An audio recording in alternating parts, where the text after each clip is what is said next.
नमस्कार, times now Navbharat पर आपका स्वागत है। साल के पहले दिन में आपके साथ मैं हूं राकेश पांडे। शाम के 5 बजने वाले हैं। वक्त हो गया है देश के सबसे पसंदीदा डिबेट शो राष्ट्रवाद का।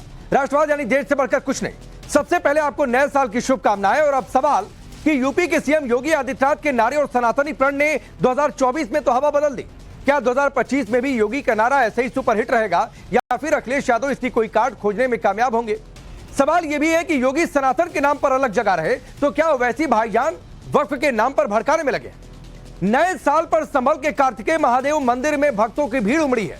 कहा जा रहा है कि संभल अब 2025 में हिंदुत्व की नई प्रयोगशाला साबित होगा। एक तरफ योगी राज में संभल में हुई हिंसा के बाद एक्शन में सनातन के पुख्ता सबूत मिल रहे हैं। जामा मस्जिद के पास सत्यव्रत नाम से पुलिस चौकी का निर्माण तेज हो गया है, अपने आखिरी दौर में है। पुलिस चौकी के निर्माण से ओवैसी इतना बौखला गए कि जमीन को वक्फ की बता रहे। इतना ही नहीं, ओवैसी काशी मथुरा का नाम लेकर भी मुसलमानों को भड़का रहे। अब सवाल है कि क्या मस्जिदों के नाम पर भड़काकर ओवैसी योगी को टक्कर दे पाएंगे या फिर योगी 2025 में भी उनका नारा और सनातनी प्रण ऐसे ही सुपरहिट रहेगा? आज इसी मुद्दे पर चर्चा, लेकिन उससे पहले इस रिपोर्ट को देखिए।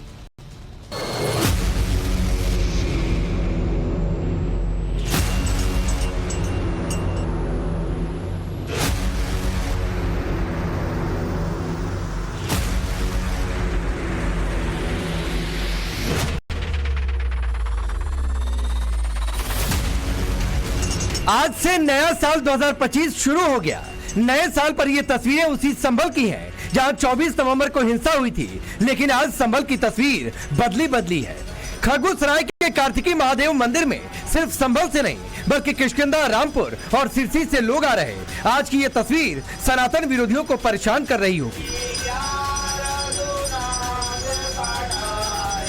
दूसरी तरफ 5वें दिन भी संभल की जामा मस्जिद के सामने बन रही सत्यव्रत पुलिस चौकी के निर्माण का काम जारी है। ये तस्वीरें बता रही हैं कि 2024 में यूपी के सीएम योगी आदित्यनाथ के हिंदुओं को एकजुट करने वाले नारे बटेंगे तो कटेंगे ने हवा किस तरह बदल दी। चुनावी माहौल ऐसा बदला कि जहां जहां चुनाव हुए हिंदू एकजुट दिखाई दिए। अब कहा जा रहा है क्या संभल 2025 में हिंदुत्व की सबसे बड़ी प्रयोगशाला होने जा रहा? क्या 25 में भी योगी आदित्यनाथ, अखिलेश यादव और ओवैसी पर भारी पड़ने वाले हैं? क्या यही वजह है कि संभल में मस्जिद के सामने बन रही पुलिस चौकी से ओवैसी और अखिलेश को डर लगने लगा है? ओवैसी इतने बौखला गए कि लोग हैप्पी न्यू ईयर मना रहे और भाईजान फियर फैला रहे। ओवैसी ने संभल में बन रही पुलिस चौकी में वक्फ की एंट्री करा दी। जहां पर पुलिस चौकी बन रही है उसे वक्फ की जमीन बता दिया और आरोप ये तक लगा दिया कि सरकार नया कानून इसीलिए ला रही ताकि मुसलमानों के मस्जिद, कब्रिस्तान, दरगाह छीन लिए जाए। संभल की मस्जिद का किस्सा आपके सामने है। एक ही दिन में केस पड़ता है, 1.5 घंटे में ऑर्डर हो जाता है, 1 घंटे के अंदर सर्वे हो जाता है और 5 लोगों को गोली मारकर शहीद कर दिया जाता है। इससे भी दिल नहीं भरा तो मस्जिद, संभल की मस्जिद के सामने, संभल की मस्जिद आसार कदीमा का प्रोटेक्टेड मॉन्यूमेंट है। प्रोटेक्टेड मॉन्यूमेंट का कानून यह है कि उसके 100 मीटर के अतराफ में कोई तामीरी नहीं हो सकता। यह पार्लियामेंट का कानून है। मगर ये कौन सी संभल की पुलिस है जो आसार कदीमा के प्रोटेक्टेड मस्जिद के 100 मीटर नहीं बल्कि उसके 5 फीट के फासले पर आउटपोस्ट बना रहे हैं और वो आउटपोस्ट वक्फ की जमीन में बना रहे हैं। मुरादाबाद के 39A में वो वक्फ का दर्ज है, सुन्नी वक्फ बोर्ड में दर्ज है, वहां पर संभल की पुलिस बना रही। अरे वक्फ की जायदाद पर, तुम जमीन पर जो वक्फ औलाद है, अब ये नया बिल जो हुकूमत लाई है उसमें वक्फ औलाद को मुकम्मल कमजोर करके रख दिया गया। पुकार कर कह रहे थे, आज भी कह रहा हूं, वो वक्फ का बिल इसलिए लाया गया ताकि मुसलमानों से उनकी मसाजिद को छीन लिया जाए, ताकि मुसलमानों से उनकी दरगाहों को छीन लिया जाए, कब्रस्तानों को छीन लिया जाए, यतीम खानों को छीन लिया जाए। अब आपको दिख रहा है इनकी साजिश कि संभल की मस्जिद के सामने जो जमीन है वो वक्फ औलाद है। असदुद्दीन ओवैसी यही नहीं रुके। अपनी तकरीर में ओवैसी ने भड़काऊ टेप चालू रखा और यहां तक कह दिया कि काशी की मस्जिद में नमाज नहीं हो रही, मथुरा की ईदगाह पर लाची नजरें लगाए बैठे हैं। आज हमारे मुल्क में आप देख रहे हैं मैं पुकार पुकार कर आपसे बरसों से कह रहा हूं, अपनी मस्जिदों को आबाद रखो, अपनी मस्जिदों को आबाद रखो। तो यही ये तमाम मुखालिफिन बोलते थे कि ओवैसी, असदुद्दीन ओवैसी जज्बाती तकरीर कर रहा है। आज आपके सामने है, आप भी जानते हैं कि काशी की जो मस्जिद है उसका जुनूबी हिस्से हुक्म खो चुके हैं। मस्जिद में नमाज नहीं हो रही है, कुछ और चीज हो रही है। काशी में जो वजू खाना है उसको बंद कर दिया गया है। मथुरा की ईदगाहों पर ललचावी नजरें लगा कर बैठे हैं। ओवैसी मस्जिद और पुलिस थाने के बहाने मुसलमानों को भड़का रहे हैं। दूसरी तरफ अखिलेश संभल के पत्थरबाजों पर मेहरबान है। लगातार अखिलेश और उनकी पार्टी पत्थरबाजों को बचाने का काम कर रही है। सवाल मुस्लिम वोट का है तो दूसरी तरफ योगी आदित्यनाथ कानून व्यवस्था के साथ हिंदुत्व की ताल ठोक रहे हैं। अब सवाल है, क्या 24 की तरह ही योगी आदित्यनाथ 2025 में भी हवा का रुख बदलने में कामयाब होंगे? सवाल ये भी है, क्या ओवैसी मस्जिदों पर भड़काऊ बयानबाजी और वक्फ वाली नैरेटिव से मोदी योगी का मुकाबला कर पाएंगे? सवाल ये भी है कि क्या यूपी में मुस्लिम वोट की लड़ाई में ओवैसी और अखिलेश की नुरा कुश्ती पर हिंदू एकजुट होकर भारी पड़ेगा? सबसे बड़ा सवाल है, क्या संभल 2025 में हिंदुत्व की सबसे बड़ी प्रयोगशाला बनने वाला है? Bureau report, times now of Bharat. चलिए, आपने रिपोर्ट देखी, आपका परिचय मैं आज के मेहमानों से करवाता हूं। शिवम त्यागी स्टूडियो में मौजूद है, भारतीय जनता पार्टी के नेता और प्रवक्ता। करण वर्मा पॉलिटिकल एनालिस्ट के तौर पर, तारिक खान समाजवादी पार्टी के नेता और प्रवक्ता, दानिश कुरैशी पॉलिटिकल एनालिस्ट के तौर पर, हाजी नाजिम खान है इस्लामिक स्कॉलर। आप सभी का बहुत बहुत स्वागत और आप सबको खास तौर पर नए साल की हार्दिक शुभकामना। लेकिन तारिक भाई, सवाल यह है कि जिस नारे ने 24 में जाते जाते आप लोगों को परेशान कर दिया, संभल तैयार है 25 के लिए, 26 के लिए, 27 तक के लिए तैयार है। और यही वजह है कि पुलिस चौकी से परेशानी हो रही है। यही वजह है कि चौकी से लग रहा है कि भाईचारा खराब हो रहा है। बहुत सारी दिक्कतें हैं, कैसे पार पाएंगे भाई? पार्टी ने क्या कहा है ऐसा? हाँ जी, ये सवाल तो, आवाज आ रही है मेरी? हाँ बिल्कुल आ रही है, बोलिए। ये सवाल तो ऐसे हिसाब से होना चाहिए ना, हमारी पार्टी की तरफ से कोई एतराज है क्या इस चीज में? हाँ, इकरा हसन को नहीं सुना क्या? बर्क को नहीं सुना क्या कि वक्फ की एंट्री करा दी? वक्फ की जमीन पर इकरा हसन कह रही है गलत तरीके से बन रही है। वक्फ बोर्ड ने कुछ बोला इस पे? अरे आपके सांसद ने बोला भाई पहले। ठीक है, अगर वक्फ की जमीन है तो वो कागज दिखाएगा वक्फ बोर्ड। अरे तारिक भाई, आप अपने नेताओं को नहीं सुनते हैं क्या? ये जरा देखिए, स्क्रीन, टीवी स्क्रीन ही देखा करिए। इकरा हसन ने कहा है कि एसआई प्रोटेक्टेड जगह है। जियाउर रहमान बर्क ने कहा है कि वक्फ की जमीन है। एसआई प्रोटेक्टेड जगह के आसपास कंस्ट्रक्शन नहीं हो सकता, ये बात तो आपको पता होगा। अरे तो तारिक भाई सुनिए, मुझे पता था आप ये बोलेंगे। कभी संभल गए आप? हाँ, संभल गए? नहीं गया ना? मैं गया हूं, मैं आपको बता रहा हूं। संभल की जामा मस्जिद का जो गेट है, जहां से आप सीढ़ियां उतरते हैं, वहां से करीब 1.5 मीटर की वो सड़क है। अब सुनिएगा मेरी बात। यहां से तय करेंगे? अरे नहीं, मैं गया हूं तो बता रहा हूं। तारिक भाई सुन लीजिए, भाई सुन लीजिए, मेरी पूरी बात सुन लीजिए ना। तारिक भाई मेरी पूरी बात सुन लीजिए प्लीज। दोनों भाई पहुंचते हैं ना। अरे मैं गया हूं, मैं रिपोर्टिंग के लिए। शिवम त्यागी, अरे आप जब कहेंगे मैं चल भी दूंगा, मेरी पूरी बात। अरे तारिक भाई सुनिए ना, मैं आपको, अरे मेरे भाई सुनिए, अरे साल के पहले दिन तो ऐसा मत करिए कि बात मत सुनिए। बात सुन लीजिए कि मैं कहना क्या चाहता हूं। कैसे मैं आपकी बात मानूंगा? नहीं बात। अरे मत मानिए, पहले पूरी बात तो सुनिए, फिर तय करिएगा कि मानना है कि नहीं मानना है। झूठ बोल रहे हो? अरे पहले मेरी पूरी बात तो सुनिए भाई, फिर तय करिएगा कि मानना है कि नहीं मानना है। पहले सुनिए तो मेरी पूरी बात।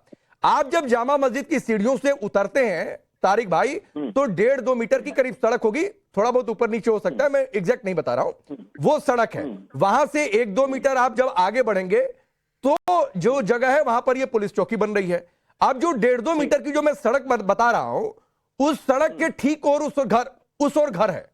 तो पहले तो पुलिस चौकी सही बन रही है कि नहीं बन रही है, ये बात की बात है भाई। पहले तो जो 2-3 जितने घर है सब गिराना पड़ेगा, क्योंकि वो भी एसआई प्रोटेक्टेड मॉन्यूमेंट के दायरे में आएगा। और अगर आप वक्फ वाला नियम लगाते हैं तो भी शायद वो उस दायरे में आ जाए। तो पहले तो 3-4 घर बुलडोजर लगा के गिराना पड़ेगा। आप वहां गए थे और कुछ दिन आपने एसआई में भी काम किया है, मैं मुबारकबाद देता हूं। अरे भाई मैं थोड़ा नहीं कह रहा हूं एसआई की जमीन है, आप कह रहे हैं, आपकी नेता कह रही हैं, तो मैं उस तर्क के आधार पर सवाल पूछ रहा हूं आपसे। एसआई का हम लोगों को नियम नहीं पता है कि कितनी दूर पर कंस्ट्रक्शन होता है, और गिराने में तो आप लोग एक्सपर्ट ही हैं। लेकिन चलिए बुलडोजर गिराइए, क्या दिक्कत है? गिराना ही आपका मेन मकसद है भारतीय जनता पार्टी का। गिराना, तोड़ना, फोड़ना, मारना, काटना, यही सब है। कुछ बनाना नहीं, नौकरी देना नहीं, ये सब काम नहीं है तो लेके चलिए, कौन रोक रहा है। मगर मैं ये कह रहा हूँ एएसआई के नॉर्म्स क्या है, एक एक्सपर्ट को आज बुलाना चाहिए, मगर अभी कोई ना कोई एक एक्सपर्ट निकल के आएगा, नकली एक्सपर्ट, वो बताएगा मैं एएसआई के बारे में सब जानता हूँ, ये नहीं हो सकता, वो नहीं हो सकता, बुलाना चाहिए। वो कहता तो मैं मान लेता, मगर आपको कहूंगा कि आप झूठ बोल रहे हैं, आपकी बात नहीं मानूंगा बस। अरे भाई मैंने, तारिक भाई मुझे हंसी आ रही भाई, मैंने तो मैं नियम कह रहा हूँ, मेरे आंकड़े ये बताते हैं कि मस्जिद से जुड़ी हुई है एकदम जो वो बन रही है क्या? चौकी। अब आप बताइए। ना जुड़ी हुई नहीं भाई, 4-5 मीटर 10 मीटर का फर्क है, ऐसा नहीं कि सटी 10 हुई। मीटर के फर्क को फर्क कहाँ मानते हैं? हाँ तो ठीक है, मैं कह रहा हूँ इतना फर्क है, लेकिन उससे पहले घर है। एएसआई देगा ना, एएसआई ने कुछ कहा इससे, मुझे एएसआई बताइए। अरे आपकी नेता बोली भाई, गजब स्थिति है। एएसआई को भी तो मेरा नेता बोल रहा है, मैं मान रहा हूँ बोल रहा है। मैंने आपकी सांसद की बात को मैं तर्क बनाकर सवाल पूछ रहा हूँ, वो भी आपको हजम नहीं हो रहा है। अब आप एएसआई का स्टेटमेंट खोज रहे हैं, एएसआई बोल देगा तो कहेंगे कि एएसआई झूठ बोल रहा है। तब वो हम निर्णय करेंगे ना कि झूठ बोल रहा है सच बोल रहा है ना, पहले बोलने तो दीजिए। आप झूठ बोल रहे हैं ये तो कह दूंगा मैं। अच्छा शिवम त्यागी, मुझे समझ में नहीं आ रहा है कि मैं हंसूं, मैं किस तरीके से तारिक भाई से सवाल पूछूं। साल के पहले दिन मतलब ऐसी स्थिति आ गई, इनकी नेता कह रही हैं कि एएसआई प्रोटेक्टेड मॉन्यूमेंट है और उसकी 100 मीटर के दायरे में नहीं बन सकता, वैसे बोल रहे हैं 100 मीटर के दायरे में नहीं बन सकता। ये आज कह रहे हैं हम अपने नेता को मानेंगे नहीं, पहले एएसआई को बोलने दो तब हम देखेंगे। एएसआई बोल देगा तो झूठ बोल रहे हैं। मैं उस आधार पर सवाल पूछा कि फिर वो 3-4 घर गिराना पड़ेगा, तो कह रहे हैं आप तो घर गिराने में एक्सपर्ट है। देखिए, नए साल की सभी को हार्दिक शुभकामनाएं, और मुझे आशा ही नहीं विश्वास है कि जिस तरीके से जो सरकार में है वो बने रहेंगे, और 1-2 जगह राज्यों में जहां चुनाव है वहां सरकारें बदल जाएंगी। 2024 बहुत मायनों में बहुत ही शानदार रहा। एक तो ये कि 22 जनवरी 2024 को मर्यादा पुरुषोत्तम भगवान श्री राम के मंदिर का प्राण प्रतिष्ठा हुई और श्री राम आए। मैं मानता हूं कि जब तक ये धरती रहेगी, जब तक ये साल अपने आप में बेहद ही खास और बेहद ही शानदार रहने वाला है। इसी के साथ साथ बाबरी वालों की छाती पर ये हमेशा एक दंश भी रहेगा, ये उस तौर पर भी ये साल याद रखा जाएगा, और जब तक ये धरती रहेगी तब तक ही रहेगा। दूसरा ये भी कि जिस तरीके से संभल में हनुमान जी जो है प्रकट हुए, उसके अलावा तमाम चीजें जो हैं वो कुएं निकले, मंदिर तमाम निकले। इसके बाद मैं मानता हूं कहीं ना कहीं जिस तरीके से प्रकृति ने अपने आप ही जो साक्ष्य हैं उनको बाहर लाने का काम किया है, ये मतलब बेहतरीन भगवान के द्वारा बनाया गया संयोग हो सकता है। 2024 हर एक सनातनी के लिहाज से, इस देश के लिहाज से, संस्कृति के लिहाज से, इस देश की बढ़ती हुई अर्थव्यवस्था के लिहाज से हर तरीके से बहुत बेहतर रहा। आदरणीय प्रधानमंत्री जी तीसरी बार फिर से प्रधानमंत्री चुनकर आए और अगले आने वाले 5 साल में देश के लिए एक रोड मैप मिला। अब इस पर आते हैं कि इनको प्रॉब्लम क्या है संभल से, या फिर एएसआई प्रोटेक्टेड वो जगह है या नहीं है। अब मैं एक चीज समझता हूं कि चलिए ठीक है, इनको समाजवादी वालों को हनुमान जी से दिक्कत है, बिल्कुल है, मंदिर से दिक्कत है, बिल्कुल है, कहीं पर मंदिर निकल आता है उससे दिक्कत है, बिल्कुल है, श्री राम मंदिर से दिक्कत है, बिल्कुल है। अरे अब तो चौकी बन रही है भाई, चौकी से किस बात की दिक्कत है मुझे बताइए। पुलिस वाले अगर वहां होंगे तो वो आपकी भी सुरक्षा है, वहां हिंदू की भी सुरक्षा है, वहां मुस्लिम की भी तो सुरक्षा है, जो कम्युनल टेंशन है उससे भी बचाव होगा। वहां पर जिस तरीके से दंगों का इतिहास रहा है, 12 से ज्यादा दंगे वहां पर हो चुके हैं, उससे भी बचाव होगा। आपस में जो कम्युनल टेंशन है वो भी खत्म होगी। लेकिन पता नहीं अब ये पुलिस को भी, पुलिस के नाम लेते दानिश कुरैशी ने हंसना शुरू कर दिया। अब पुलिस कहां से लाए बताइए। अब तक तो होता था कि चलिए इलेक्शन कमीशन खराब, ईवीएम खराब, सुप्रीम कोर्ट खराब, हाई कोर्ट खराब, अब पुलिस पर भी हंस रहे हैं। पुलिस पे भी विश्वास नहीं भाई, फिर तो इससे आगे तो कुछ हो ही नहीं सकता। मैं सिर्फ एक ही कहना चाहता हूं, ये जो 2024 का आपका दर्द रहा है, जो आने वाले लाखों सालों तक रहेगा, ये 2025 में भी ऐसे ही जारी रहेगा। मेरी आपको इस बात के साथ शुभकामनाएं, तो कि अभी तो प्रकृति के हिसाब से बहुत सारी चीजों का प्राकट्य हो। दानिश भाई शिवम हंस रहे हैं, वो जिस पार्टी को सपोर्ट करते हैं उनकी पार्टी के नेता तो खैर कहते हैं, जिस पार्टी को सपोर्ट करते हैं कि भाई हटा लो पुलिस, तो हो सकता है इसलिए उनको हंसी आ गई हो। लेकिन दानिश भाई ओवैसी ने कहा कि जो प्रोटेक्टेड मॉन्यूमेंट है, मैं उन्हीं के सेंटेंस को कोट कर रहा हूं, उसके 100 मीटर के दायरे में कंस्ट्रक्शन गलत है। और अखिलेश यादव तो सिर्फ चुनाव के वक्त वोट मांगेंगे और वो ये कहेंगे कि भाई आप इसको वोट देंगे, उसको वोट देंगे तो वोट कट जाएंगे, ये हो जाएगा, वो हो जाएगा, आप उनको वोट मत दीजिए। लेकिन अगर बोलने की बात आएगी तो सबसे पहले ओवैसी साहब बोलेंगे। तो ये तो मुझे लगता है कि लोगों को समझने की बात आती है। दूसरे नंबर की बात, आपने मुझसे ये पूछा कि भाई वहां पे घर गैर कानूनी है या कानूनी है। देखिए, सबसे पहले दो बातें समझने की जरूरत है और मुझे लगता है कि भारतीय जनता पार्टी के जो नेता है ना, उनको ये समझ में नहीं आती। कोई आदमी गैर कानूनी तरीके से काम करता है वो तो समझ में आता है, वो नागरिक है, अपने हक के लिए या अपने मफाद के लिए कुछ भी कर सकता है, लेकिन सरकारें गैर कानूनी तरीके से काम करने लगे। दानिश भाई, आपने सवाल ही नहीं सुना भाई। मैंने ये थोड़े नहीं पूछा कि घर कानूनी है कि गैर कानूनी है। मैंने ये पूछा आपसे कि जो ओवैसी कह रहे हैं, सुन लीजिए सर, आप ही के पास हूं, कि ओवैसी कह रहे हैं कि पुलिस चौकी जो बन रही है, ये दो हवाला उन्होंने दिया, एक तो वक्फ का हवाला दिया, एक एसआई प्रोटेक्टेड मॉन्यूमेंट का हवाला दिया। 100 मीटर के दायरे में बनना गलत है। मैं कह रहा हूं इस पर अगर सरकार एक्शन ले और फिर सामने जितने घर हैं गिरा दे तो दिक्कत नहीं होगी ना बुलडोजर से। मैं ये पूछ रहा हूं। मैं आपको वही कह रहा हूं, मैं आपको उसी का जवाब दे रहा हूं। सबसे पहले तो बात यह है कि जो पुलिस का, अगर कानून की बात की जाए तो जो पुलिस का रखवाला है उसका काम किसी की हत्या करना नहीं है, किसी की जान बचाना है। तो आप किसी हत्यारे की व्याख्या में और किसी पुलिस अरे क्यों, हत्यारे में, अरे घर हो या पुलिस चौकी, अगर इलीगल है तो दोनों इलीगल होगा। ऐसा थोड़े नहीं कि एक चीज लीगल हो गया, एक चीज इलीगल हो गया। बात सुनिए, नहीं सुनिए मेरी बात, मुझे ये जवाब दीजिए कि कोई आदमी गैर कानूनी तरीके से काम कर रहा है तो क्या सरकार? अरे नहीं दानिश, पहले मेरे ना भाई सुनिए, पहले मैं सवाल का जवाब देने के लिए बुलाता हूं तो पहले मेरे सवाल का जवाब दे दिया करिए। नहीं तो पहले बता दीजिए कि हम जवाब नहीं देंगे, हम सवाल का जवाब सवाल से देंगे। हम तो, अरे भाई नहीं, आप जिस नेता को सपोर्ट कर रहे हैं दानिश, उन्होंने कहा ना कि एसआई प्रोटेक्टेड मॉन्यूमेंट के 100 मीटर के दायरे में कोई निर्माण नहीं होगा। तो भाई आप उस नियम के हिसाब से अगर पुलिस चौकी इलीगल हो गई तो जितने घर है फिर सब बुलडोजर से गिरेगा, और गिरेगा तो फिर दिक्कत नहीं होनी चाहिए, फिर एक बार छू तक कोई नहीं करेगा। सुनिए, आपके मुताबिक एएसआई के अगर धारा में कोई आता है तो पुलिस चौकी इलीगल हुई या नहीं हुई? अरे मैं कह रहा, अरे मैंने आपके हिसाब से, भाई नियम होगा तो होगी, तो सारे कंस्ट्रक्शन ये तो एएसआई देखेगा कि उसके हिसाब से सही है कि गलत है। मैंने कहा कि अगर ओवैसी के, पता नियम क्या है, क्या चीज आपको नहीं पता? अरे भाई मैं आपके नेता के हिसाब से सवाल पूछ रहा हूं, मैं वही कह रहा हूं ना, आप सवाल का जवाब सवाल से देना चाहते हैं। भागिए नहीं दानिश भाई, मैं एकदम नहीं भागने दूंगा साल के पहले दिन, ऐसा नहीं है। हम तो, अरे हम कहीं भागने वाले नहीं है। तो पहले बताइए कि बुलडोजर घर पर चलेगा आपके नेता के 100 मीटर वाले नियम के हिसाब से, और इसमें ये समाज, तो फिर दिक्कत नहीं होगी ना। एक बात बता दीजिए, फिर आप जो कहेंगे उसका मैं जवाब दूंगा, फिर आप जो कहेंगे दानिश में जवाब दूंगा, कमिट कर रहा हूं साल के पहले दिन। लेकिन सत्ता की बात आएगी तो वो नहीं समर्थन करेंगे। अरे दानिश भाई, अब आप देखिए जवाब देना नहीं चाह रहे हैं कि घर पर बुलडोजर चलेगा तो दिक्कत नहीं होगी ना 100 मीटर वाले नियम के हिसाब से।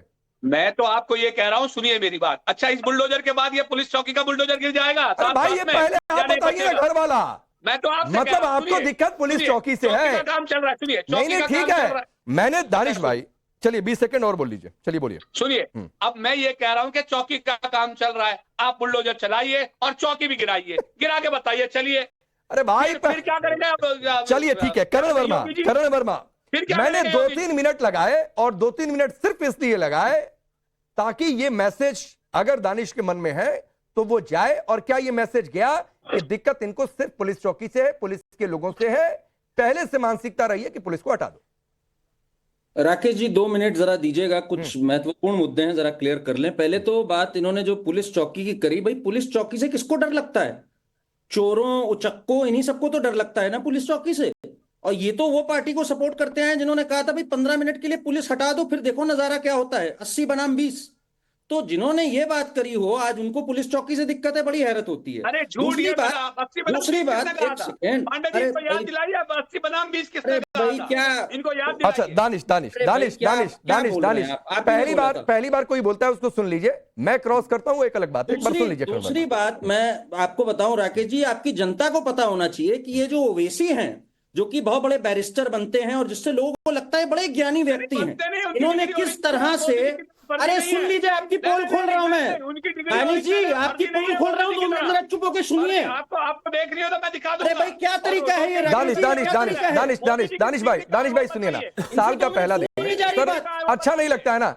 करण वर्मा पहली बार बोल रहे हैं, अभी हाजिम खान इंतजार कर रहे हैं अपनी बारी का। एक बार सुन लीजिए, मैं समय दूंगा, समय की कमी नहीं है भाई। साल के पहले दिन किसी को निराश नहीं करूंगा समय के मामले में। दानिश भाई नहीं ठीक है, आप इशारा करिए, मैं आपके पास आ जाऊंगा, काउंटर कर दीजिएगा। आपको कोई बात बुरी लगती है सर, मैं आपको काउंटर का समय दूंगा। आपके लिए बोलेंगे तो हम नहीं। अरे फिर वही बात है, मैं बिल्कुल बोलूंगा। नहीं आप मोदी के लिए बोले ठीक है, आप योगी के लिए बोले ठीक है, वो ओवैसी के लिए बोले तो गलत है।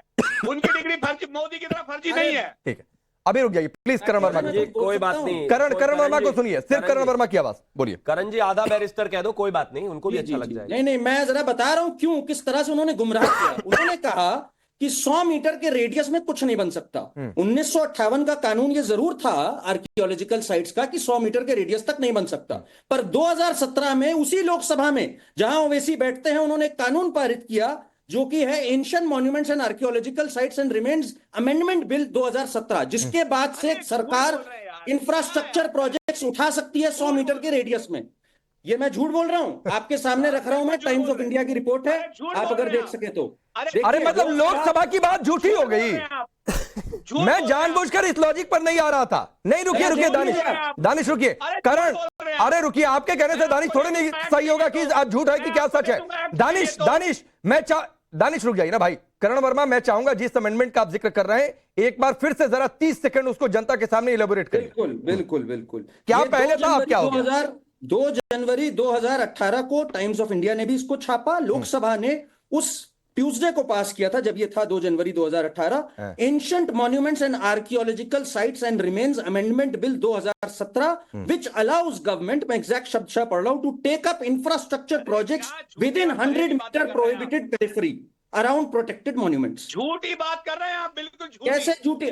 अरे दानिश जी, पढ़ते लिखते आप नहीं है, फिर झूठ झूठ बोलते हैं यहाँ पर। पढ़ते लिखते नहीं है, ये सबसे बड़ी मुसीबत है आपकी। आपने पूरी जमात को अनपढ़ बना दिया है। आपने अगर पढ़ना लिखना सीखा होता तो ऐसे मुंह की ना खा के जाते डिबेट में। आज आप मुंह की खा के जा रहे हैं कि पढ़ते लिखते नहीं आप। जाके अपने आप सुनिए, आप सुनिए दानिश, दानिश, दानिश सुनिए, दानिश सुनिए, मैं सेकंड कर रहा हूं, मैं सेकंड कर रहा हूं। दानिश देखिए, अब ये बात एक्सपोज हो गई है और आपकी पार्टी के आप जिस पार्टी को सपोर्ट करते हैं दानिश, नहीं सुनिए दानिश, झूठ नहीं चलेगा देश के सामने। झूठ और फेक न्यूज नहीं चलेगा देश के सामने। और आप समझिए कि जनता जागरूक है और मैं चैलेंज करता हूं, और पूरे देश के सामने, और जितने दर्शक देख रहे हैं आप गूगल कर लीजिए, आप गूगल कर लीजिए। दानिश आपको समय देता हूं, आप भी गूगल कर लीजिए। 2017 में अमेंडमेंट हुआ है, और अमेंडमेंट हुआ है कि राष्ट्रीय महत्व के लिए अगर कुछ जरूरी है तो 100 मीटर के निषिद्ध क्षेत्र में भी निर्माण की अनुमति दी जा सकती है। लेकिन शिवम त्यागी, रुक जाइए भाई, दानिश रुक जाइए। शिवम त्यागी, ये एमआईएम का झूठ एक्सपोज हो गया है। ओवैसी ने कल ये बात बोली और अपने लोगों को बरगलाया है, पुराने कानून का हवाला देकर अमेंडमेंट का जिक्र नहीं कर रहे हैं। देखिए, आपको लगता है कि ये ओवैसी जी को नहीं पता था? उनको पता है, जानबूझकर बरगला रहे हैं, जानबूझकर झूठ बोल रहे हैं, अच्छे तरीके से मानते हैं। अरे जो आदमी इन चीजों की लड़ाई लड़ने की बात करता हो, जो लोकसभा में प्रेजेंट हो, उनको नहीं पता कि 2017 में जो अमेंडमेंट हुए वो अच्छे तरीके से जानते हैं। लेकिन हाँ, दानिश को नहीं पता था, वो बेचारे फंस गए इस मामले में। लेकिन एक चीज बहुत साफ है, अरे आप अरे दानिश भाई प्लीज, मतलब इतना भी आंखें, मतलब मैंने मान लिया कि जिस आदमी की आंखें नहीं है उसको ठीक किया जा सकता है। अब जो अंधा होने की एक्टिंग कर रहा है उसको तो कभी ठीक नहीं कर सकते। ये मतलब ये कमाल की बात है, ये लोकसभा की प्रोसीडिंग्स ही नहीं मान रहे। अरे अमेंडमेंट बनकर पूरा ड्राफ्ट है भाई, गजब हो गया बात। झूठ कोई अरे झूठ कैसे हो सकता है? कमाल बात हो गई। अब इनके सामने ये सब चीजें, शिवम त्यागी झूठ है, राकेश पांडे झूठ है, टाइम्स नाउ झूठ है, सब झूठ है, हद हो गई भाई। अरे इस बात का भी कोई इलाज है क्या? ये कैसी बात है? कह रहे झूठ है, झूठ कैसे हो सकता है? अरे ये कानून है। खैर मैं इस बात में नहीं जाना चाहता, आपको भी पता है। आप बुरी तरीके से फंस गए अपने नेता की वजह से, कोई बात नहीं। आज से उनका नाम आधा बैरिस्टर कर दो, उन्होंने आधा सच बोला। नहीं, आज से बैरिस्टर असदुद्दीन ओवैसी का नाम आधा बैरिस्टर असदुद्दीन ओवैसी कर दो, क्योंकि उन्होंने खास तौर पर एएसआई प्रोटेक्टेड साइट्स के लिए जो 100 मीटर के दायरे में नहीं बनने की बात की है किसी भी कंस्ट्रक्शन की, वो गलत की है। दैट्स अ हाफ फैक्ट, खत्म कर दो, कोई बात नहीं। ठीक है दानिश भाई रुक जाइए, तब तक आप गूगल कर लीजिए ना सर। आपको समय दे रहा हूं रिसर्च के लिए दानिश भाई, आपको समय दे रहा हूं, शांति से। हो सकता है आप कुछ हमें ही गलत साबित कर दें। अरे नहीं, गूगल आपको ये मौका दे रहा हूं। गूगल भी गलत है इनके हिसाब से। वो जो बोलिए शिवम की बात पूरी करिए, फिर नाज़िम भाई आपके पास आ रहा हूं। विषय बहुत साफ है। संभल में जिस तरह की स्थितियां रही हैं, वहां पर अगर पुलिस चौकी होगी तो ये किसी भी समुदाय के लिए एक बेहतर ही कदम है। मैं नहीं जानता कि चाहे वो इकरा हसन यानी कि समाजवादी पार्टी हो, चाहे वो असदुद्दीन ओवैसी हो, क्यों मुसलमानों के ही खून के इतने प्यासे हैं भाई? अगर वहां पर दंगे होते हैं या वहां पर किसी की जान जाती है तो उसमें तो मुस्लिम भी होते हैं। आप क्यों चाहते हैं कि वहां पर दंगे ही होते रहें? कानून व्यवस्था बेहतर रहेगी तो जाहिर है कहीं ना कहीं स्थितियां कंट्रोल में रहेंगी, इस तरह के हालात नहीं बनेंगे। आने वाले समय में जो है कोई ऐसा खग्गुमल मोहल्ला जो है खाली नहीं होगा, कोई ऐसा बनवारी लाल जो होगा जैन, वो उसको वहां से भागना नहीं पड़ेगा, कोई ऐसा मंदिर वहां नहीं होगा जो दबाया जाएगा। तो आने वाले समय में कोई स्थितियां खराब ना हो, उसको आज ही कंट्रोल कर ले, तो इसमें कोई बुराई थोड़ी ना है। ठीक है। लेकिन अल्टीमेटली सिर्फ झूठ की राजनीति करनी है, लोगों को झूठ बोलना है, लोगों को बरगलाना है। शाही जो बात ईदगाह की वो बात करते हैं, उसके नाम पर लोगों में आग लगानी है। लेकिन ये उत्तर प्रदेश है और ये अखिलेश यादव का उत्तर प्रदेश नहीं है कि हर रोज दंगे ही भड़कते रहेंगे। शांति से सब है, शांति से रहेंगे, बेहतर होगा। नेता भी आधा सत्य ना बोले, जनता को सच बताए। ठीक है। अब हाजी नाजिम भाई, ये दिक्कत एक पुलिस चौकी से क्यों है भाई इतनी? मतलब सनातन के सबूत मिल गए, उस पर कोई मुंह नहीं खोल रहा है, पत्थरबाजों पर कोई बोलने के लिए तैयार नहीं है, एक नारे ने हिंदुओं को एकजुट किया तो पुलिस चौकी से भी दिक्कत हो गई।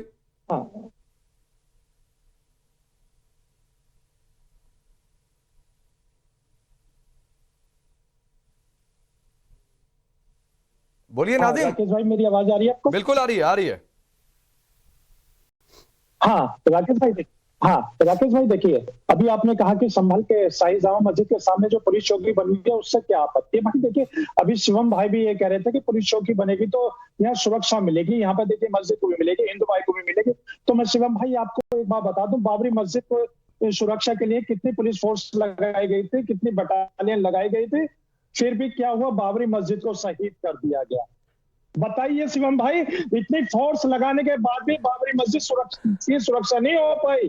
तो अब आप बात करते हैं कि यहाँ शाही जामा मस्जिद के सामने जब चौकी बनी है तो वहां पे सबको सुरक्षा मिलेगी। मेरा इस पर एक ही जवाब है नाजिम भाई, मैं ये चीज कहना चाहता हूँ, इस दर्द को अपने दिल में हजारों हजार साल दबा कर रखना, वो ऐसे ही रहने वाला है। पिछला 2024 था, वो इसी के लिए याद किया जाएगा। कोई बात नहीं, वो दर्द जो है दर्द दिल में रखो, हो गया। कानूनी तौर से उस विषय का निस्तारण हो गया 2024 में। मर्यादा पुरुषोत्तम भगवान श्री राम के मंदिर की प्राण प्रतिष्ठा हो गई है। बाबर का बाबरनामा पढ़ना बंद करिए, उसकी कहानी बंद करिए, उसके गान गाना बंद करिए, नहीं चाहिए। अभी खत्म, वो बाबरी के जमाने गए भाई, कोई बाबरी नहीं। श्री राम मंदिर खड़ा हुआ है भव्य, जाइए आप भी जाकर दर्शन कीजिए। छोड़िए बेकार की बातें, आगे कुछ अगर आपके पास है तो वो बताइए। और इस दर्द को ऐसे ही दिल में रखकर जिए आप। भाई कहीं भी जिक्र नहीं करा कानूनी रूप, बाबरनामा की बात, कोई हंगामा नहीं की बात करते भाई। हम देखिए, हम संविधान की बात करते हैं। हाँ, तो संविधान ने निर्णय दिया है, संविधान के तहत ही सुप्रीम कोर्ट से निर्णय आया है। बात करते हैं। और सुन लीजिए, ये जो चौकी जो आप बना रहे हैं और ऊपर से ये और कह रहे सुरक्षा की बात। अरे भाई, आपने सुरक्षा कहाँ हुई? हमारी बाबरी मस्जिद के भी सुरक्षा नहीं हो पाई, इतनी भारी फोर्स होने के बाद भी। हमारे जो बाबरी मस्जिद थी वो शहीद हो गई। अब रही बात संभल की मस्जिद, तो संभल की मस्जिद के सामने आप चौकी बना रहे, चौकी बनाने के बाद भी करें सुरक्षा की बात, तो भाई बड़ा अटपटा लगता है आपके मुंह से। ये तो आप चाह रहे हैं चौकी हटा दी जाए, सुरक्षा होगी? नहीं तो हाजी नाजिम आप चाह रहे हैं कि पुलिस वाले ना रहे? देखिए सुन लीजिए राकेश भाई, अरे राकेश भाई देखिए, भारत के अंदर पुलिस वाले भी रहे राकेश भाई, हम भी रहे, आप भी रहे, ये तो गंगा जमुनी तहजीब। अरे फिर गंगा जमुनी तहजीब की बात थोड़ी नहीं है भाई, यहाँ तो कानून व्यवस्था की बात है, यहाँ सुरक्षा की बात है। यहाँ फिर कोई पत्थर ना चल जाए, यहाँ पर फिर कोई विदेशी कारतूस लेकर ना आ जाए, दोनों पक्षों को सुरक्षा मिले, इस बात की बात है। आपको उससे दिक्कत है? मस्जिद को शहीद करने वाले कौन लोग थे राकेश भाई? बाबरी मस्जिद को भाई आप लोगों की सुई दिक्कत ये है ना हाजी नाजिम की, जाकर बाबरी पर टिक जाती है, आप उससे बाहर नहीं निकल पा रहे। चलिए ठीक है, दानिश बोलिए। देखिए, मैं आपको एक बात कहूं, दरअसल सुरक्षा की बात ऐसी है कि कौन कैसा व्यक्ति है उसके ऊपर डिपेंड करेगा। लेकिन हमने तो यहाँ देख लिया कि एसडीएम साहब का ऑर्डर भी वो लोग फॉलो नहीं करते। अगर ऐसे ही लोग रहेंगे तो फिर बताइए सुरक्षा कैसे होगी और किसकी होगी? दूसरे नंबर की बात कि शिवम भाई जो कह रहे हैं कि भाई वहां पे चौकी बनेगी, लोगों की सुरक्षा होगी, तो मुझे ये बताइए कि पूरे संभल में एक अकेली यही चौकी बची है? मतलब इसके अलावा की जो पुलिस चौकी थी उसमें मतलब लोग पुलिस वाले नहीं थे, वो कानून व्यवस्था के जिम्मेदार नहीं थे। ये क्या मतलब भद्दा मजाक बना के छोड़ दिया है आपने? अरे दानिश भाई सुनिए ना, दानिश भाई जब पुलिस सिस्टम शुरू हुआ, हर घर के बगल में एक चौकी बनानी पड़ेगी। पांडे जी कहां ले जाएंगे फिर देश को? सेंस ऑफ एंटाइटलमेंट देखिए कि शाही ईदगाह के 100 मीटर के बराबर में कानूनी तौर से सरकार एक पुलिस चौकी भी अगर बना रही है तो तारिक खान, नाजिम और AIMIM और असदुद्दीन ओवैसी और इकरा हसन अभी हो रहा हो इंटरनेशनल तक बात पहुंच जाए, हर आदमी को दिक्कत है। मतलब संवैधानिक कानून की सदा चीजों उल्लंघन के करने के लिए अंतर्गत एक हम लोकतांत्रिक सब- देश सब- में सब- अच्छा एक चीज ईदगाह के बराबर में पुलिस चौकी नहीं अच्छा बन एक चीज सकती। एक चीज एक चीज बात हो गई एक भाई। चीज सिंप्लीफाई पुलिस करते हैं। चौकी ही बजा रहे हैं। दानिश दानिश इतना दानिश क्यों दर्द है? नहीं एक मिनट दानिश मैं आपको दो विकल्प देता हूं। आपको दिक्कत किस बात से है? पुलिस चौकी बन रही है इस बात से दिक्कत है कि गैर कानूनी तरीके से बन रही है इस बात से दिक्कत है? देखिए सुनिए, मैं आपको वही कह रहा हूं कि पुलिस चौकी बनाना और गैर कानूनी तरीके से बनाना, कानूनी तरीके से बनाना सरकार की जिम्मेदारी में है। अब वही उसका वायलेशन कर रही है और आड़ ये ले रही है कि भाई- बगल में दूसरे मकान भी बने नहीं हुए मैं हैं। ये पूछ ही नहीं रहा हूं दानिश मैं ये पूछ ही नहीं रहा हूं। मेरा सवाल ये है, अरे दानिश भाई सवाल सुना करिए ना। आप लोग पूरा ज्ञान दे देते हैं सवाल का जवाब देने की बजाय। मैं पूछ रहा हूं आपको दिक्कत है ना पुलिस चौकी बनने से? मैं पूछ रहा हूं वो दिक्कत किस वजह से है? वो गैर कानूनी तरीके से बन रही है, कानून का उल्लंघन हो रहा है किसी तरीके से, इस बात से दिक्कत है कि वहां पर पुलिस चौकी चाहिए ही नहीं, इस बात से दिक्कत है? हाँ मैं बताऊं आपको, सवाल ये है कि जो भी इस तरीका का ऐतिहासिक मॉन्यूमेंट है उस पर आप गैर कानूनी तरीके से क्यों अरे एंक्रोचमेंट कहां करेंगे? गैर कानूनी हो गया भाई? अमेंडमेंट का जिक्र करण वर्मा ने कर दिया, ये नहीं। शिवम त्यागी कह रहे हैं, मैंने भी थोड़ा बहुत रिसर्च कर लिया कि अमेंडमेंट हो चुका है। एक्ट लाइए, झूठ मत बोले पांडे जी, एक्ट लाइए। आप कहाँ है? ओहो। पूछे भी इससे, आप शिवम से पूछिए, आप एक्ट कहाँ है? लाइए आप। अरे जाओ भाई, एक काम करो, लोकसभा की प्रोसीडिंग से आधे बैरिस्टर साहब को बोलो, निकाल के दे देंगे आपको अमेंडमेंट की कॉपी। अच्छा रुकिए तारिक भाई एक मिनट दीजिए, आपके पास आ रहा हूं। तारिक भाई एक मिनट दीजिए, एक मिनट दीजिए, आ रहा हूं, तुरंत आ जाऊंगा। एक मिनट दीजिए। आप चूंकि करण वर्मा ने ये सुर छेड़ा, हाँ दानिश भाई रुकिए ना। करण वर्मा आप ही ने अमेंडमेंट का सुर छेड़ा, आप जरा दानिश को आप ही सेटिस्फाई करिए भाई, आप ही सेटिस्फाई करिए। हाँ, देखिए, जो एक amendment बात है वो समझिए। किया गया है। रुक जाइए तारिक भाई रुक जाइए, बस आ रहा हूं एक मिनट। पहले करण वर्मा सेटिस्फाई कर दे, फिर आपने भी एक अच्छी लाइन बोल दी, मैं तुरंत आ जाऊंगा। बोलिए करण वर्मा पहले। देखिए दानिश जी, अगर देखकर अनदेखा करना चाहें तो उसका तो कुछ वो नहीं है। गूगल पे अभी जाकर टाइप करें लोकसभा बिल, अब आप फिर बोलना स्टार्ट कर देते हैं। आपको बीमारी है क्या बोलने की? हमने मोदी जी की डिग्री आप भी देखी बोलते है, अगर चले जाएंगे तो सुनाई नहीं देगा। आपका इनकमिंग बंद हो चुका है। करोड़ रोजगार भी देखे हैं। इनका इनकमिंग बंद हो चुका है, मैं क्या करूं फिर? आप बताइए राकेश जी। भी देखी है। 2025 इनका आउटगोइंग चालू है, इनकमिंग बंद हो चुका ये है। कह रहे हैं कि मेरे इल्म में अरे इजाफा भाई, करिए। अच्छा रुकिए अरे दानिश भाई आज मेरी हंसी नहीं रुक रही। इधर शिवम त्यागी बोल रहा है कि मैंने 2025 के पहले दिन करण वर्मा को इतना टफ प्रोजेक्ट दे दिया, तो भाई मैं करण वर्मा की काम थोड़ा सा आसान कर देता हूँ। रुकिए ना, जनता को भी क्लैरिटी होनी बोलने तो चाहिए। दीजिए। दानिश भाई रुक जाइए, अगले अरे रुकिए प्लीज दानिश भाई, ऐसे नहीं होता। दानिश भाई प्लीज रिक्वेस्ट कर रहा हूँ आपसे, रुक जाइए। कुछ अगर दांव पेच है, कुछ आपको शंका है तो कोई समाधान कर रहा है, सुनिए ना भाई, दर्शकों को भी अच्छा अरे लगेगा। मैं ये कह रहा हूँ कि भाई अमेंडमेंट है तो अमेंडमेंट का नंबर बोलिए। मैं भी अरे तो लेकर बैठा हूं, रुकिए ना भाई, मैं क्या बोल रहा हूं आपसे? अगले एक मिनट सिर्फ करण वर्मा बोलिए। जी, इसका नाम है ancient monuments and archaeological sites and remains amendment bill 2017, जिसकी जो मेन लाइन है वो है government can take up infrastructure projects within 100 metre prohibited periphery around protected monuments. अपना नंबर दे दीजिए, मैं आपको व्हाट्सएप भी कर देता हूं। बाकी आप पढ़े लिखे लगते हैं असल में, तो मुझे लगता है आप अगर मोबाइल हो आपके हाथ में, गूगल करके आपको दिख जाएगा। मैं समझ रहा हूं आप बहुत शर्मसार हुए हैं आज पूरे मीडिया में। आज ओवैसी साहब ने आपको लेट डाउन किया, मुझे पता है। जाके उनके कपड़े फाड़िए ना, यहाँ पे क्यों अपना मजाक उड़वा रहे हैं टीवी पर? अपना यहाँ पे उपहास मत उड़ाइए। एक चीज पब्लिक डोमेन में है। अच्छा रुकिए करण वर्मा रुकिए। दानिश भाई होल्ड करिए ना। अब आपके थोड़े सेटिस्फेक्शन के लिए, हालांकि वो ठीक है, आप मुस्लिमों को वोट बैंक के तौर पर इस्तेमाल समाजवादी पार्टी कर रही है, ये आपका आरोप जरूर है, थोड़ी देर पहले आपने बोला था। लेकिन तारिक भाई भी कह रहे हैं कि अमेंडमेंट तो हुआ है। बोलिए तारिक भाई जो आप कहना चाह रहे हैं। हुआ अमेंडमेंट हुआ है। देखिए फैक्ट को एक्सेप्ट करना चाहिए, उसके साथ ये भी लिखा हुआ, करण भाई सुनिए बात। राष्ट्रीय स्मारक प्राधिकरण जो कि नेशनल मॉन्यूमेंट अथॉरिटी है, it should be recommended by them. वही मैंने बोला जो आधा पढ़ने की कोशिश कर रहे थे। अरे एक मिनट भाई सुनिए तो, करण भाई क्या राष्ट्रीय स्मारक प्राधिकरण ने रिकमेंड किया? अगर किया है, Of course. क्योंकि ठीक है, जो अमेंड किया गया उसमें साथ में ये भी लिखा गया That is actually recommended by ASI, तभी तो वो रेस कर रहे हैं, ऐसे थोड़ी ना कोई प्रोजेक्ट रेस कर देगा। स्मारक प्राधिकरण अलग है एएसआई से। अगर उसने रिकमेंड किया है 100 मीटर के अंदर तो आप कर सकते हैं। अब तारिक भाई एक बात मुझे बताइए, तारिक भाई एक बात मुझे बताइए, ये आपने एक बहुत लॉजिकल बात कही, ठीक है, आपने एक बहुत लॉजिकल बात कही, लेकिन इकरा हसन तो सीधे एसआई का हवाला देकर कह रही है भाई गलत है, यानी आपकी पार्टी के सांसद इलॉजिकल बातें कर रहे हैं। नहीं मैं अपने सांसद के बारे में ये नहीं कहूंगा। अरे भाई आपने इतनी अच्छी से पूरी गुत्थी सुलझा दी तारिक भाई, मैं तो आपकी बहुत तारीफ कर रहा हूं, लेकिन इकरा हसन इसका मतलब या तो वो जानबूझकर जानबूझकर इस तरीके से बातें बोल रही हैं एक मैसेजिंग के लिए, देखिए, और या तो फिर वो अगर इलॉजिकल बातें कर रहे हैं। देखिए, अगर कोई बिल पास हुआ है, वो चाहे वर्शिप एक्ट हो, वो चाहे ये इस एक्ट को अमेंड करने की बात हो, तो वो मान्य होगा। लेकिन उसके साथ जो कंडीशन दी है कि जो ये है नेशनल मॉन्यूमेंट अथॉरिटी ने अगर कहा है कि हाँ आप ऐसा कर सकते हैं, उसकी जरूरत है।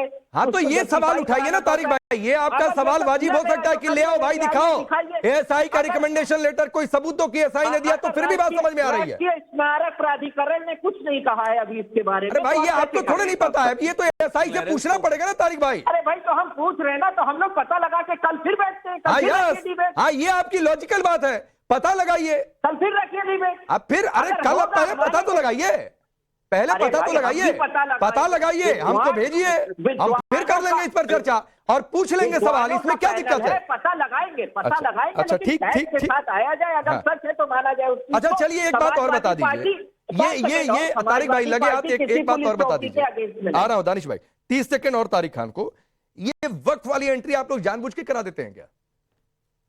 अरे नहीं भाई, वक्फ वाली कोई एंट्री नहीं है। अगर वहां पर क्लेम होगा तो वक्फ बोर्ड, बड़ा हसन और जियाउर रहमान पर को मैं अपनी जबान बोल रहा हूँ, वक्फ बोर्ड है, वो ऑब्जेक्ट करेगा, वो बॉडी गवर्नमेंट द्वारा रेगुलेटेड है, यूपी वक्फ बोर्ड, वो ऑब्जेक्ट करेगी अगर ऐसा कोई मामला होगा। अब आप उसमें हम समाजवादी को एंटी हिंदू साबित कर देते हैं कि हम चौकी नहीं बनने देते। अरे 50 चौकी बनाइए, 5000 चौकी बनाइए भाई, हमारा कोई ऐतराज नहीं है। समाजवादी पार्टी का अधिकृत स्टैंड यह है कि हमें कोई ऐतराज नहीं है चौकी बनने में। आप बताइए, बोलिए करण, जल्दी बोलिए, ठीक है, ऑब्जेक्ट करेगा। बोलिए करण वर्मा। देखिए, तारिक साहब की मैं तारीफ करूंगा, पहले तो उन्होंने एक बात स्वीकारी, मैं अब उनको एक और बात बता दूं, हो सकता है उनके ध्यान से उतर गई हो। जब ये पार्लियामेंट में चर्चा भी हुई इसकी, तो इस बिल के तहत फाइनल अथॉरिटी सेंट्रल गवर्नमेंट ही की है, नेशनल मॉन्यूमेंट अथॉरिटी की नहीं है। इस बात का इनफैक्ट ऑपोजिशन किया अधीर रंजन चौधरी ने और बीजेडी ने भी। उन्होंने कहा था final authority should not be with the central government, but as on date, as per the bill, final authority is totally with the central government irrespective जो नेशनल मॉन्यूमेंट बोली। मैं ये भी बता दूं आपको, इसलिए ये पूरी तरह लीगल है आज बनाना इनका। ठीक ठीक ठीक है, दानिश 20 सेकंड, शार्प 20 सेकंड आपको। देखिए, मैं आपको एक बात कहूं, जिस चीज को वो पेनिट्रेट करने की कोशिश कर रहे हैं ना, वो उसके ब्यौरे में और उसके दायरे में नहीं आती। मैं उनको पहले से वही समझा रहा था, लेकिन फिर भी जानबूझ के भुनाने की और घुमाने की वो जो बात भाई आपकी दानिश, आपकी सुई एक जगह जाके अटक गई है भाई, आज कमाल हो गया, आज दे दूंगा, आप पूरा सा पढ़ लीजिएगा, आपकी समझ में आ जाएगा। ओ भाई, ना तो आप वक्फ वाले पर टिके हुए हैं। सुनिए दानिश, समय कम है थोड़ा सा, लेकिन सुनिए, शिवम त्यागी, संभल के डीएम ने कहा है कि नगर पालिका परिषद की जमीन है, लेकिन अगर किसी के पास वक्फ का दावा है, कोई वैध कागज लेकर आइए, हम उचित कार्रवाई करेंगे। ये कागज लेकर नहीं जाएंगे, लेकिन यहां पर बैठकर सारा ज्ञान देंगे। एएसआई वाला रूल भी पब्लिक फोरम पर कहेंगे गलत हो जाएगा, लेकिन उसको चैलेंज नहीं। अरे चैलेंज कर दीजिए ना भाई। शिवम त्यागी, जाहिर है अगर वो चाहें, अगर उनको लगता है तो वो चैलेंज कर सकते हैं, ये अधिकार उनको देता है। लेकिन इसी देश में तमिलनाडु को एक गांव जो 1500 साल पुराना है, उतने साल पुराना टोटल अगर मैं बात करूं तो धर्म भी नहीं है, लेकिन उन्होंने उस पर भी क्लेम कर दिया था। लेकिन वक्फ वो अगर ऐसा लगता है तो लीगली आकर लड़े, इसमें कहीं कोई परेशानी नहीं है। लेकिन लोगों में सिर्फ और सिर्फ गुस्सा अगर पेनिट्रेट करने के लिए, आग लगाने के लिए, दो समुदायों को भड़काने के लिए नेता अगर इसका इस्तेमाल कर रहे हैं, ठीक है, और आधी इंफॉर्मेशन देकर लोगों में आग लगा रहे हैं, तो ये गलत है। ये प्रवक्ताओं के लिए बहुत मुश्किल हो जाती है। मैं सिर्फ इतना कह रहा हूं दानिश भाई, तारिक खान ने जिस तरीके से क्लियर कट कहा कि हाँ भाई संशोधन हुआ है, तो मानना चाहिए भाई। इस तरीके से पब्लिक फोरम पर नहीं बोलना चाहिए। आप जिस नेता को सपोर्ट करते हैं, इतनी बड़ी उनकी छवि है, लोग कहेंगे कि बैरिस्टर भी हैं, फिर भी ऐसी बात है। और वक्फ वाला है तो सबूत लेकर जाइए ना सर, संभल के डीएम वेट कर रहे हैं, चले जाइए। अब बता भी दीजिएगा कब जा रहे हो वैसी साहब, वो वक्फ वाला कागज लेके। आप सबका बहुत बहुत शुक्रिया।